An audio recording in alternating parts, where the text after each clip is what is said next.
They say the worst part about betrayal is that it never comes from your enemies. It's a cliché, I know, but you never truly understand the weight of that sentence until you're sitting in your car at 2 a.m., staring at the front door of your own house, wondering who the hell is sleeping in your bed. Let me take you back. My name is Mark. I'm 34 years old, and until about a year ago, I thought I was the luckiest man alive. My wife, Sarah, was 32. We had been married for 6 years, together for 9. We met in grad school. She was vibrant, fiercely intelligent, and had this laugh that could pull me out of my darkest moods. We had what everyone considered the perfect modern marriage. We both had great careers. I work as a senior software architect, and she was a rising star at a high-end marketing firm. We owned a beautiful house in the suburbs, went on vacations to Europe twice a year, and were just starting to talk about having kids. If you had asked me on a Tuesday how my marriage was, I would have told you it was bulletproof. But by Friday, my entire reality was reduced to ashes. The thing about infidelity in real life is that it rarely starts with a dramatic discovery. There's no lipstick on the collar or smelling cheap perfume. It starts as a slow, almost imperceptible shift in gravity, a slight change in the atmosphere of your home. For us, it started with her phone.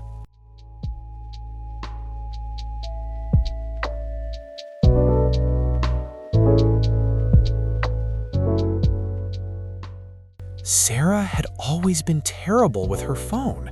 She'd leave it in the bathroom, on the kitchen counter, or let the battery die completely. We knew each other's passcodes. We used them to change Spotify playlists in the car or order food. There were zero boundaries because there was zero to hide.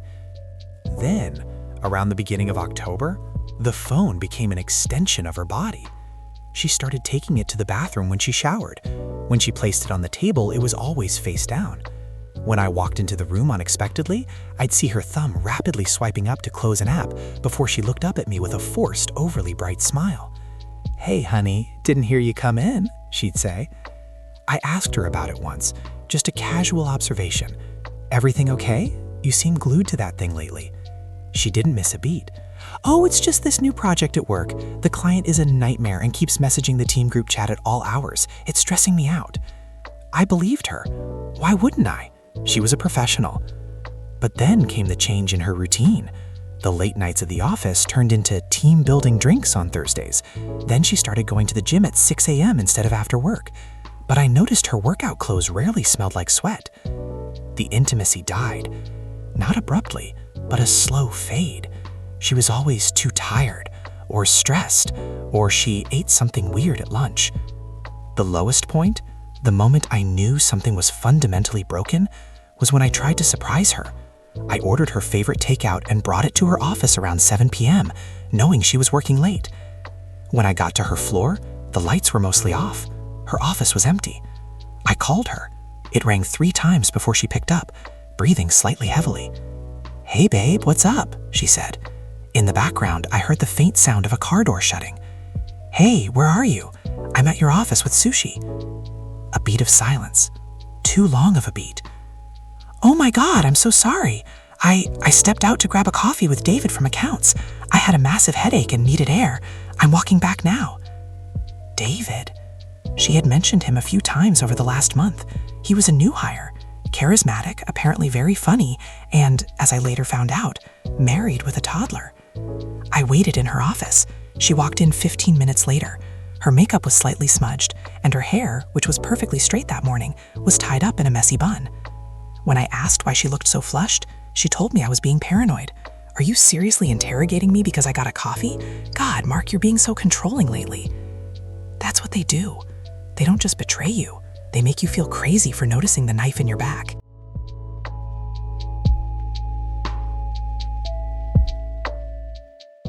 For the next 2 weeks, I lived in a state of psychological torture. I couldn't eat, I couldn't sleep. Every time her phone buzzed, a spike of adrenaline hit my chest. I felt like a prisoner in my own home, walking on eggshells, trying not to be controlling. But my gut was screaming at me. Your body knows when someone you love has detached from you. The way they look at you changes. The warmth leaves their eyes. You become a roommate, an obstacle. I needed to know. I couldn't confront her without proof, because she was a master of talking her way out of things. I needed undeniable, concrete evidence. I went to an electronics store 2 towns over and bought a voice-activated recorder, a VAR. It was small, no bigger than a flash drive. The battery lasted for days. That night, while she was sleeping, I snuck out to the garage with a flashlight. My hands were shaking so violently I dropped my keys twice. I felt like a criminal. I felt dirty. I kept telling myself, if I'm wrong, I'll throw this thing in the river and spend the rest of my life making it up to her. I attached it under the passenger seat of her SUV using heavy-duty Velcro. 3 days passed. 3 days of acting normal, smiling, kissing her cheek before work, saying I love you, and hearing the hollow love you too bounce back. On Thursday night, while she was in the shower, I went to the garage and retrieved the recorder. I took my laptop to the guest bedroom, plugged in my noise-canceling headphones, and locked the door. There were dozens of small audio files. Most of them were just road noise, the radio, or her singing along to pop songs. Then, I clicked on a file from Wednesday evening at 6:30 p.m. First, the sound of the car door opening, then a heavy sigh, and then a man's voice. God, I've been thinking about you all day. It was David. The sound that came out of my wife's mouth next broke me. It was a soft, sultry giggle, a laugh I hadn't heard in years, a laugh that used to belong to me.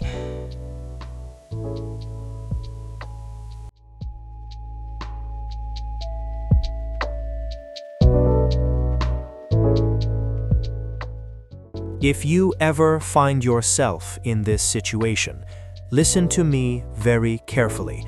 Do not confront them. Do not scream. Do not show your hand. The moment you show them the evidence, they have the power to spin it, delete things, and prepare for war. If you want to survive, you have to be colder than they are. The next morning, she walked into the kitchen, poured a cup of coffee, and kissed me on the cheek. "Morning, babe. Sleep well?" she asked, not even looking at me. I smiled, a dead, empty smile. "Like a baby," I said. At 9 a.m., I called the most ruthless, highly rated divorce attorney in my city, a man named Arthur who looked like a bulldog and charged $500 an hour. He was worth every penny. I sat in Arthur's office, played the audio, and laid out our financials. "I don't just want a divorce," I told him. "I want to dismantle her safety net. I want out of this marriage without losing half of what I built, and I want her to face the consequences of her actions." Arthur leaned back and steepled his fingers. "Is she aware you know?" "No, she thinks I'm a spineless idiot." Arthur smiled, a terrifying, predatory smile. "Good. Let her keep thinking that. We have work to do." For the next 2 months, I gave an Oscar-worthy performance. I played the doting husband. I bought her flowers. I suggested we look at vacation brochures for Hawaii. I cooked her favorite meals. Every time I looked at her, I felt bile rising in my throat, but I swallowed it. Behind the scenes, I was systematically separating my life from hers. We lived in an at-fault state, which meant adultery heavily impacted alimony and asset division. I hired a private investigator to follow her and David. The VAR was legally gray, but photographs of them checking into a cheap motel by the interstate at 1 p.m. on a Tuesday, that was admissible gold. I opened a separate bank account at a completely different bank. I legally redirected my direct deposits. I slowly moved my high-value personal items, my antique watch collection, my grandfather's guns, important documents, into a secure storage unit. I made it look like I was just decluttering. I also did some digging on David. As I mentioned, he was married. His wife's name was Chloe. She had just given birth to their son a year ago. She was a stay-at-home mom. She was innocent in all of this. By mid-December, Arthur told me everything was bulletproof. The trap was set. All I needed was the right moment to pull the lever. Sarah gave me that moment on a silver platter.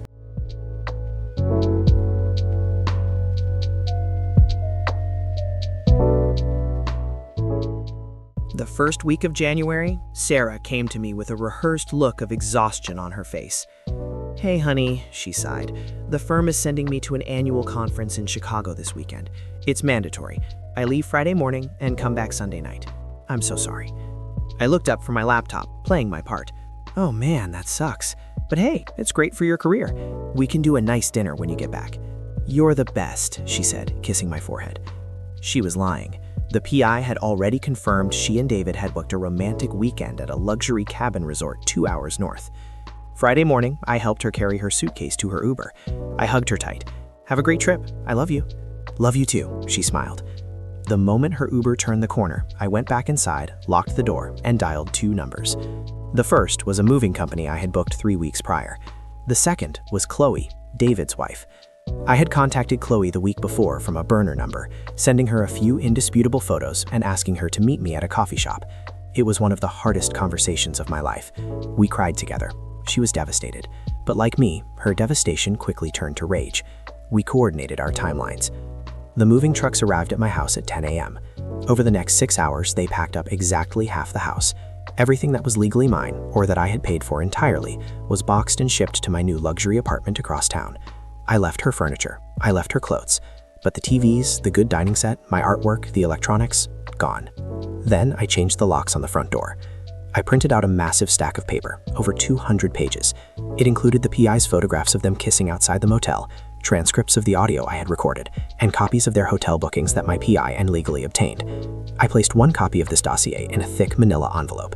I drove to her office building. It was a Saturday, so it was empty. I knew the security guard, a nice guy named Frank, who let me up to her floor. I placed the envelope directly on the desk of her firm's HR director, along with a sticky note detailing how David and Sarah had been using company time and company funds. The Chicago conference was expensed to a corporate card to fund their affair. Then I went back to the half-empty house. I taped a second envelope to the inside of the front door, right where she would see it when she finally got the door open. Inside were the divorce papers, already signed by me, and a letter.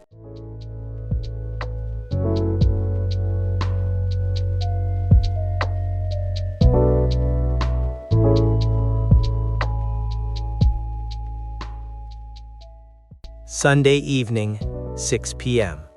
I was sitting on the balcony of my new apartment, drinking a glass of 15-year-old scotch, watching the sunset. My phone was on the table in front of me. At 6:15 p.m., the Ring doorbell app on my phone triggered. I opened the video feed. There she was, tanned, relaxed, smiling as she walked up to the porch. She put her key in the lock.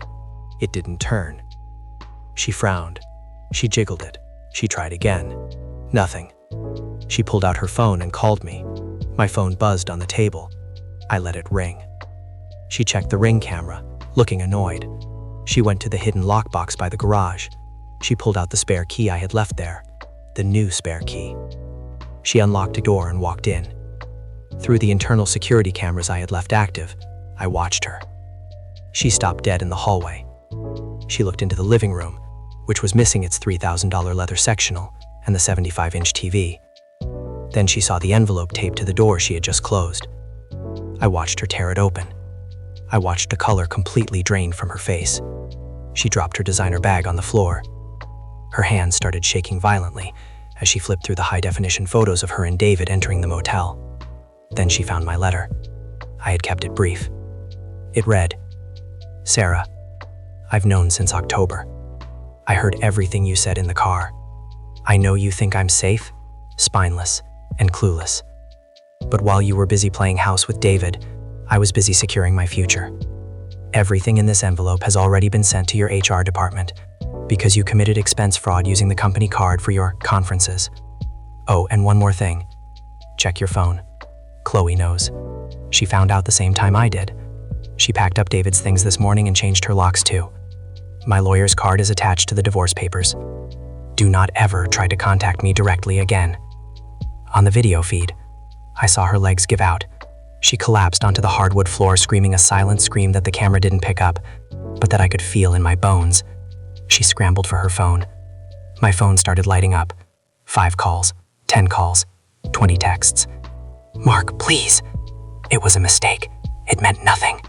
Please answer the phone. I'm begging you. I took a slow sip of my scotch. It burned perfectly all the way down. I tapped her contact, hit block, and turned off my phone.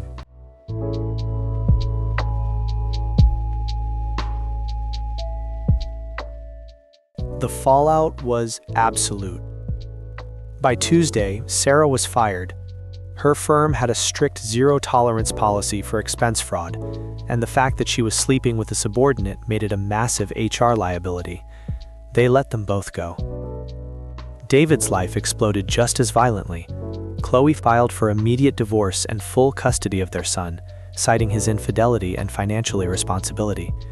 From what I heard through the grapevine, David ended up moving back into his parents' basement at 35 years old.